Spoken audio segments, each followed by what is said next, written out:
Hola, familias, amigos y vecinos. Somos los alumnos y alumnas de sexto de primaria de CEI Plurilingüe número 1 de Foz y estamos aquí para contaros la iniciativa en la que estamos trabajando.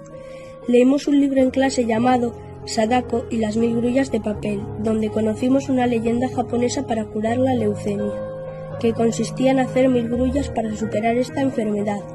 En nuestro cole, una de nuestras profes se enfermó el año pasado de leucemia y todavía continúa luchando contra la enfermedad. Pero ella es fuerte, lo sabemos. Por lo que nos pareció que podíamos aportar nuestro pequeño granito de arena haciendo nuestras 1000 grullas y mandarle así todo nuestro apoyo. Pero 1000 son muchas y por eso, desde nuestro cole, os pedimos ayuda para poder conseguir nuestro objetivo. ¿Nos ayudáis a conseguirlo?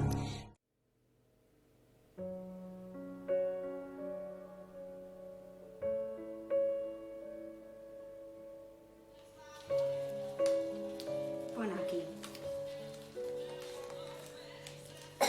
¿Está aquí Ryan? Muy bien. Aquí.